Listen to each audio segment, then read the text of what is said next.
Hey you guys, welcome back to my channel. If you're new here, I'm Kaylee.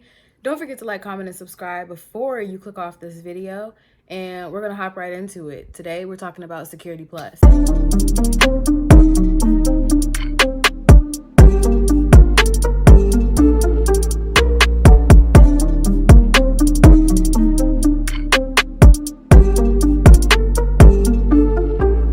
So let's hop into it. So Security Plus 501. So just to put it out there as a disclaimer, what I'm going to talk about in this video is what worked for me. So I don't want to make it seem like I'm telling people specifically what to do or what not to do. If you feel like something that I mentioned doesn't work for you, then of course do not do it. At the end of the day, do what works for you. So I just want to put that out there. If something works for you that I didn't mention, then great. Just at the end of the day, you know how you study, you know how you are, so do what works for you. This is just what I personally used in order to help me study, in order to help me pass on the first go.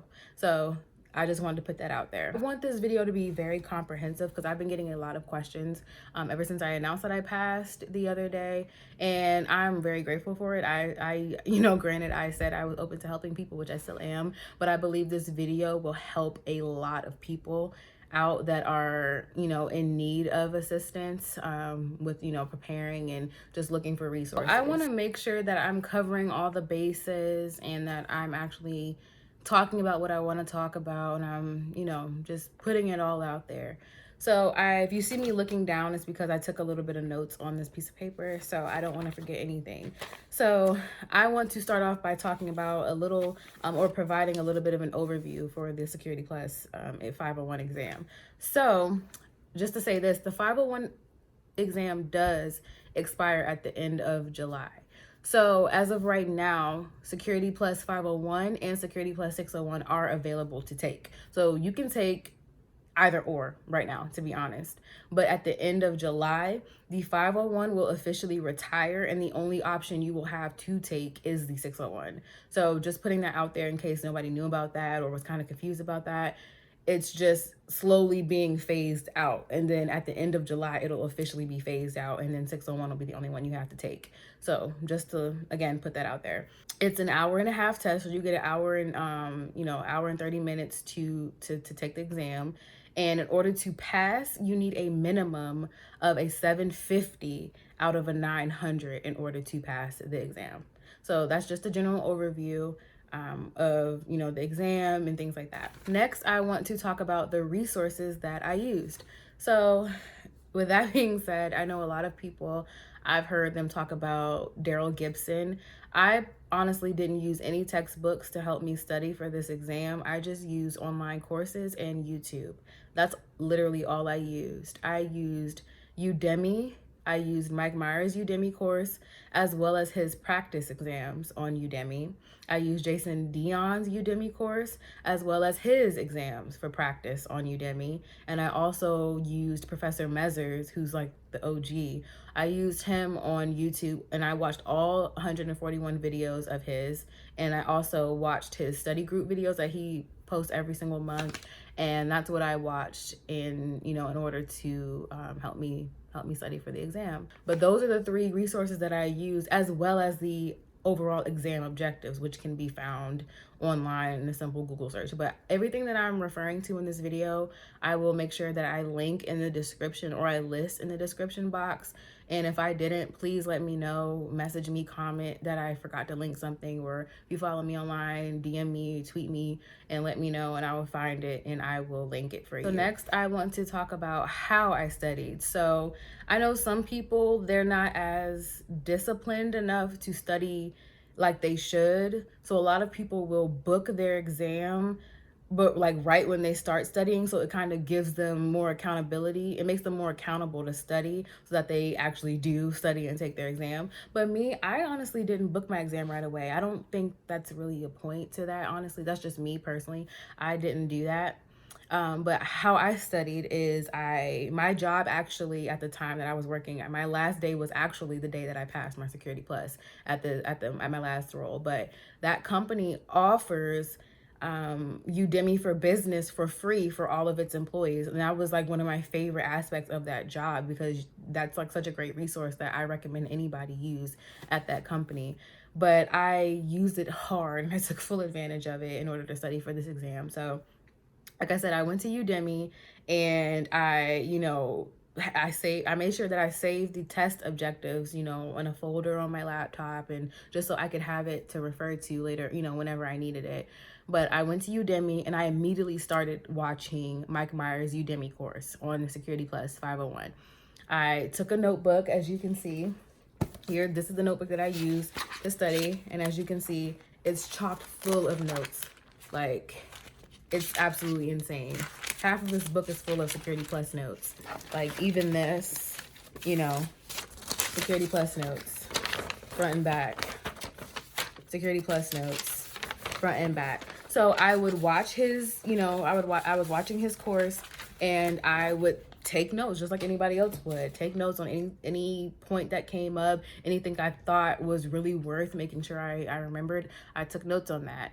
And I also made sure that I paced myself. I didn't just go crazy watching videos nonstop, or, I didn't just kind of like, oh, I'll just, wing it and watch. If I want to watch only one video today, I'll do one video. If I want to watch 5 tomorrow, I'll watch 5. No, I really made sure that I made a plan. So I work full time, and I was working full time as well as I was studying. So I work my regular 9 to 5. I get up at 8, work from 8 to 4, and then from like 5 or 6 all the way to like usually 11 or midnight, I was studying. So I would say, hey, I'm gonna watch these 5 sections tonight, and that would be my goal for the night. And then I'm like, okay, tomorrow I'll watch another 5 of these sections. And that's really what I did in order to pace myself to get through the course a lot faster. And it worked. Make sure that you genuinely hold yourself accountable when you are studying. Don't get lazy, because it's very easy to get lazy. And I guess that's another reason why people like to schedule their tests right off the bat, because it keeps them from being lazy and really ensures that they pass it. But for me, I know how I am, so I didn't feel the need to. I knew I was going to study like I needed to. But that's just one thing I really want to stress. Make sure that you are studying every single day. I really will say, make sure you are studying every single day, even if it's just an hour or 2 hours. Make sure you are studying. You don't want to get to the point where you're studying, for a couple of days and then you fall off for a week and then you feel like you've forgotten a lot of stuff. You don't want to do that. You want to keep studying, reinforcing, studying what you learned from the previous section. You want to keep doing that. So after I finished Myers' Udemy course, I went to Jason Dion's Udemy course. And his Udemy course, I watched it, but I didn't watch it as intently as I watched Myers, only because I felt like I had already gotten a large comprehensive on everything with Myers, and I had taken so many notes on Myers and for his course. I didn't feel like I needed to watch Jason Dion's front to back. So I just focused more on the areas in Dion's course that I was struggling with understanding in Myers' course, if that makes sense. So I got pretty much everything very well in Myers' course, but different people explain things differently. So that's why another reason why I like reading and taking courses from different people, because I didn't understand certain things well by Myers, but there was certain things that Jason Dion explained much better, and I was able to understand it a lot better. So I just went to the sections or the objectives that I was a bit confused about when I was listening to Myers, and I actually watched them on Dion's course, and it made a lot more sense. So that's really what I did with Dion. I didn't take his full course. I just kind of picked areas where I was struggling more, and I just watched his videos to kind of fill in those little gaps, those knowledge gaps. So after I finished with Dion, that's when I hopped over to YouTube. I know Professor Mazur, like I said, he's an OG. So I just went to his channel and I started watching all of his videos. I watched all 141 of his videos. I paced myself with that as well. I was like, I'm going to watch 20 a day. That's literally what I did. I would watch 20 of his videos a day. I would watch 20, take a break for a day, come back the next day, watch another 20, come back the next day, watch another 20. And as for 141 videos, 20 videos a day adds up. So I got through them pretty fast. Honestly, I didn't take notes on Mazur's when I watched Mazur's videos. I didn't. I'm gonna lie. I'm lying. I took notes a little bit when I got to Myers in like my notepad on my phone. I took them in my notepad on my phone, and it was only on one major section, which was the cryptography section, which is what I struggled with a lot when I was studying. It was the hardest objective grasp for me, to be honest. And I took notes on that, but that was it. And of course, like I said, 20 videos a day adds up really fast. So I was able to get through his course on YouTube very quickly. And then when I was finished with all 3 of them, that's when I was like, okay, I'm done. Now it's time to actually start working on the practice exams. That was pretty good. I will say, when I first started my practice exams, so the first exams for practice that I did were Jason Dion's, and I wasn't scoring very well. I was scoring like in the 60s.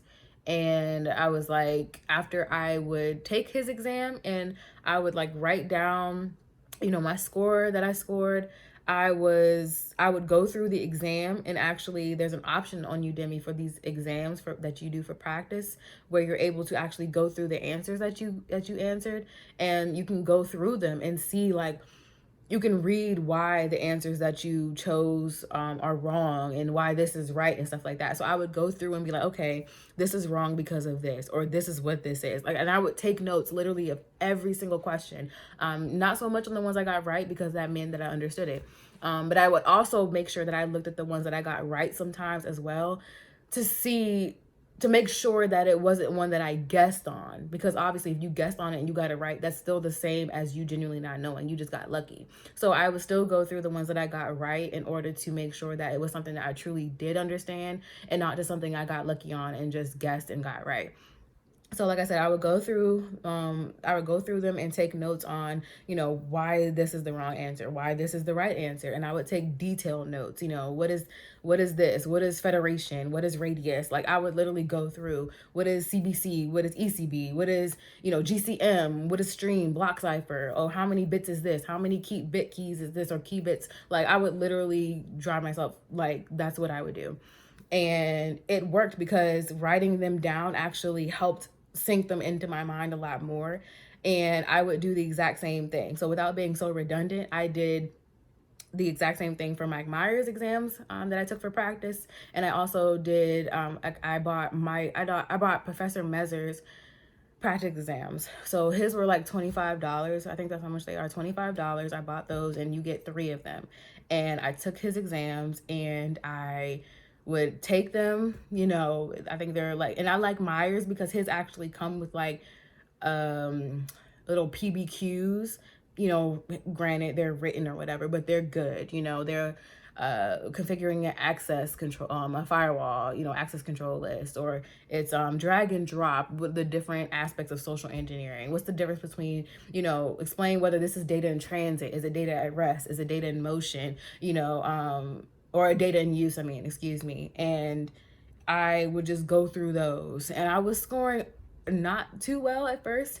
But then as I, again, like I said, use my technique, as when I got whatever ones I got wrong, I would go through the test, take notes on why it was wrong, why it was right, and I would study those notes.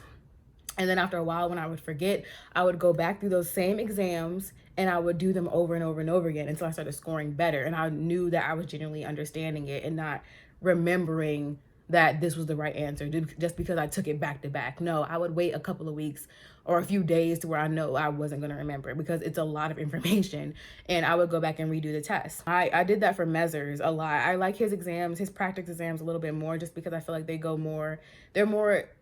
coincide a lot more with the actual exam, just in my opinion, just the way that they're worded and stuff. But Dion's are good too. He provides his little small practice PBQs but they're not that amazing, but they're decent. They still help. Myers aren't really, Myers to me is like lower on the totem pole, but Dion and Mezzer is like my top. Mezzer's number 1 for me. And like I said, I would go through the practice exams over and over and over again until I started scoring like in the 80s. And that's how it became. Like, I did that for like 2.5 weeks straight.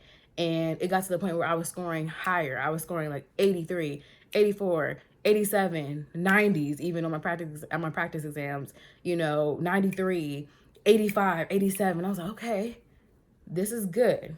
This is good. And it was consistent. It wasn't like it was one time. So I knew that was a good sign that I was doing well and that I was probably ready to take the exam. So as I was doing that, and I was feeling like I was getting more and more comfortable with the way my score was, that's when I decided to go ahead and schedule my exam. So, and that's another thing I should have said for the overview. It is a $370 exam. Scheduled my test literally for a week after I started scoring higher on the practice exam. Like, just I scheduled it for that following week. So I scheduled it for April 23rd, and it was crunch time. I studied nonstop every single day. I even was studying as I was working. I was studying nonstop and just doing the same techniques like I was just telling you. I was going through the practice exams, and I was taking them and then grading myself, and then like, okay, you scored high. And I would do that over and over and over again until I was like, okay, cool.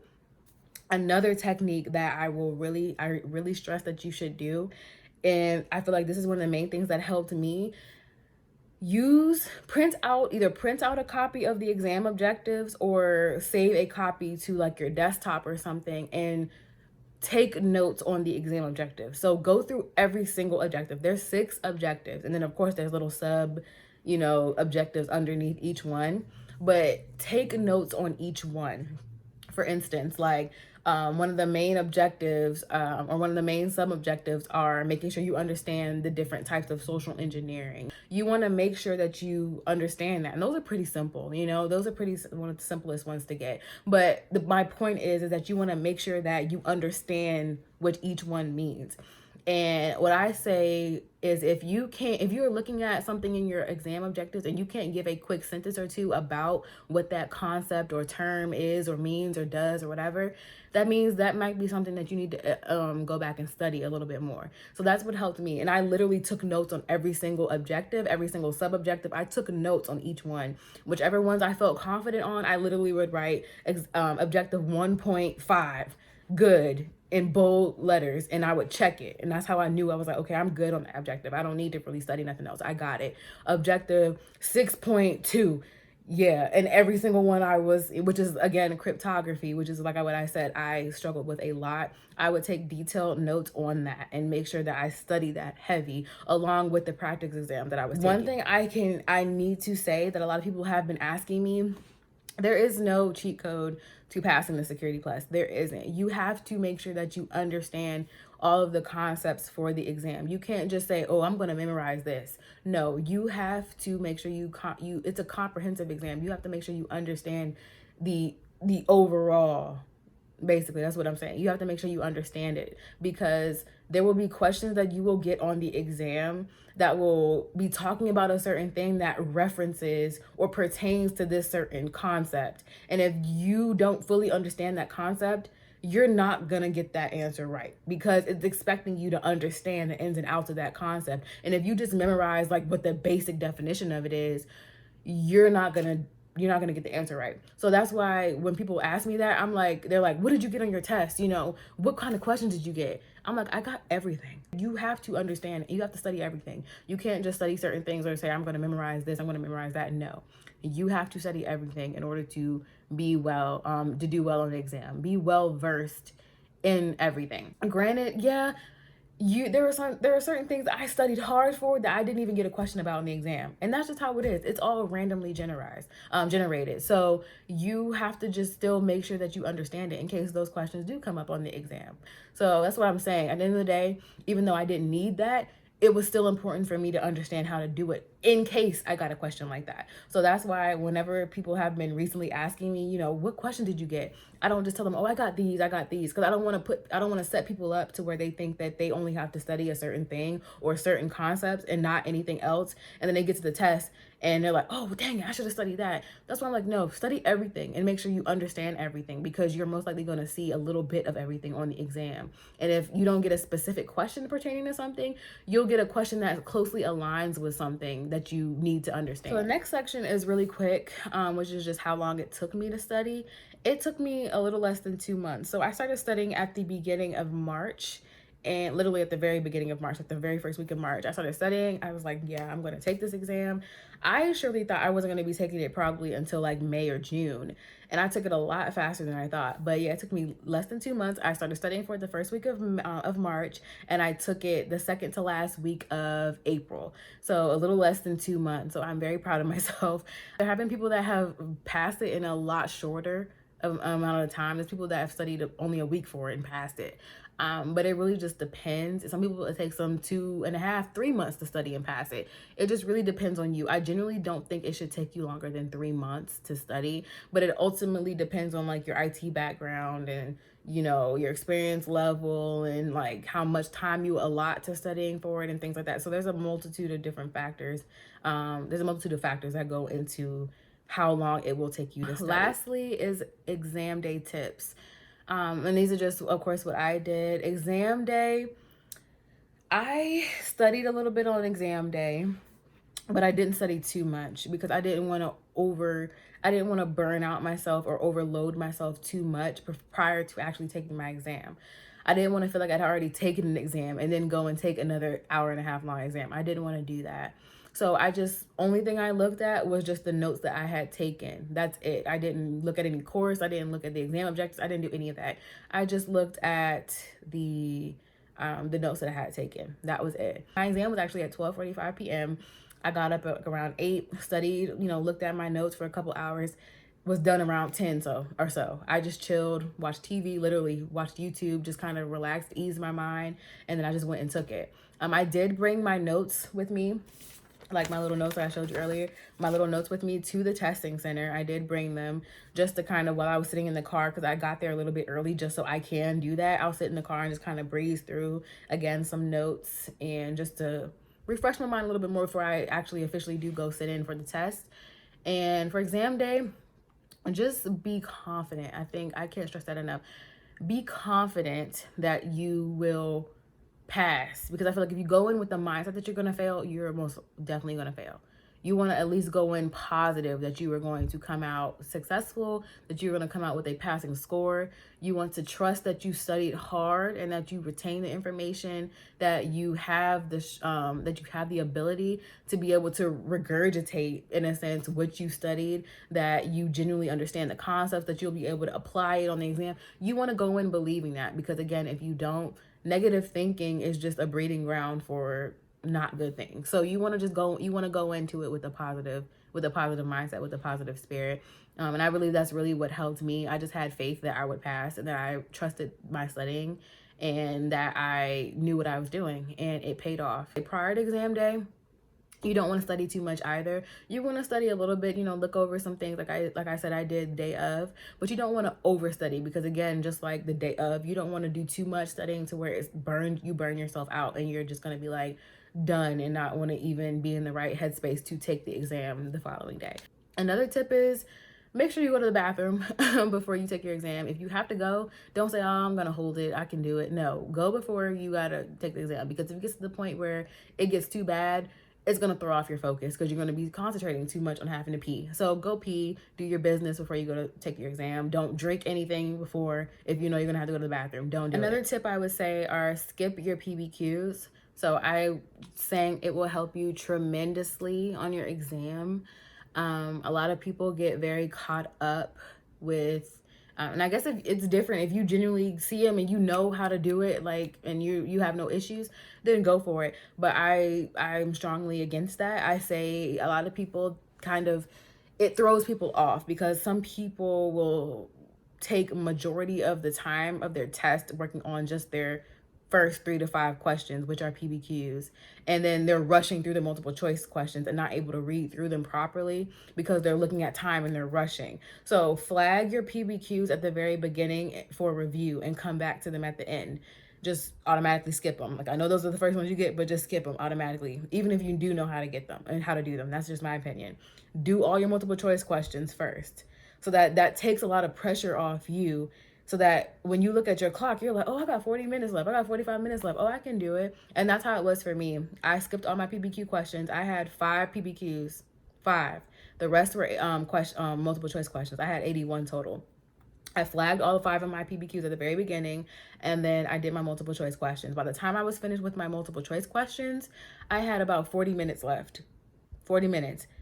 That's more than enough time to get through 5 PBQs. So think about that. Think about that, as opposed to you doing your PBQs first and then only having 40 minutes left to do the rest of the 70 something multiple choice questions you have. That's nerve wracking, right? So that's why I say skip. So just skip your PBQs at the very beginning, focus on your multiple choice questions, and then come back to them at the end. They will be flagged when you finish. There's going to be an option that says review screen. Click your review screen, and then it'll show you all the ones that you either have incomplete, whether they're multiple choice questions that you skipped or flagged as well as your PBQs that you flagged. Click on those and just go back and do them. When you finish, you might even have time to go through your multiple choice questions as well again and just see if you're okay with those answers that you gave. And that's what I like to do. Even after I finish my PBQs, if I still have time, I'll even go through my multiple choice questions again and be like, okay, do I like this answer? Okay, yeah. Do I like this answer? Am I cool with that? Yeah, okay. And I'll do that just to make sure I'm okay with those answers. And then once I'm done, I'll submit. And I passed. So I genuinely believe that those are all good tips for you to pass on exam day. Try to be confident or even more confident in yourself going into it, and just know you're going to kill it. Know you're going to come out officially Security Plus certified, and you're going to be on your way to breaking into that great IT career, whether it's in security or any other area of IT. And just know that you're gonna be successful. So I hope these tips helped. I hope this video helped. But yeah, I just want to reiterate that there is no cheat code to passing. I promise you guys, there isn't. Trust me, if there was, I would look for it myself. I would have found it. I would have tried to find it myself, but there isn't. You genuinely have to understand and read everything. You have to study it all and make sure that you understand it fully in order to be ready to take the exam, because you're going to get questions from all domains. You're going to get questions from everywhere. That being said, I think I've covered all the bases. I hope this is a helpful video for you guys. Yeah, again, I will list everything in the description box. I hope you guys enjoyed this video. Again, if you liked it, give it a thumbs up, leave a comment, follow me on my social medias, Instagram, Twitter, connect with me on LinkedIn. All of it, again, is listed in the description. And I will see you guys in the next video.